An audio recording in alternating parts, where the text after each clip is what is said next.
next thing is people that want to go to the Army. Is it worth going to the Army in 2026? I would say yes, and I would say no, but all just depends on your character or your development and what you need, because also your age. Like, if you go into the Army past a certain age limit, have a purpose. If you go into the Army at a young age, you still need to have a purpose, but you're also young enough to pivot and find certain things. As for the ASVAB, when I first took the ASVAB, I scored like a 23. When I retook the ASVAB, I scored 97 on the AFQT part anyway.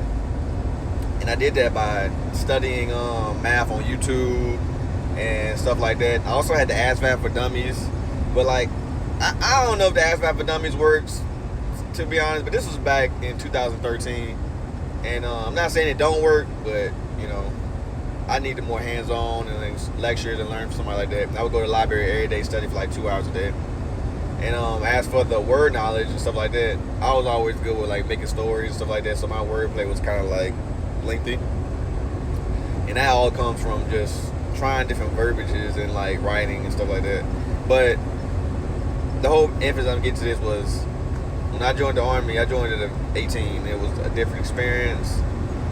It also gave me the ability to be able to have a college, have, you know, extra funds from disabilities, and not saying don't be disabled or anything, just like you can file for anything once you get out. But you know, it gave me opportunity for school and everything like this. I didn't even use it to get my CDL, but it helped me get like 10-point preferences when I try to get jobs and stuff like that.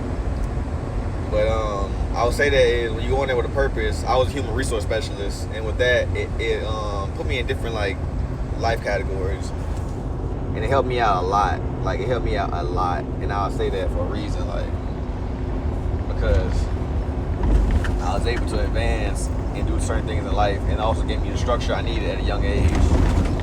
But I will also say, like, you know, if you don't got a route, a distinctiveness to do right now, go to the military, do your 4, 6. I think they even got 3 2-year contracts, and get up out of there. You know, before you know it, your life starts to go in motion. But yeah, and also you get to travel. Like I said, I traveled quite a bit. You know, I was in Korea for a year. I was stationed in Fort Jackson for like a little bit. I jumped out of planes. I was in the 82nd Airborne Unit, so you know, it was an experience I never knocked anybody. And I definitely want to tell stories about basic training. Basic training, AIT, and then you go to the real Army. Man, we got some stories about that. But I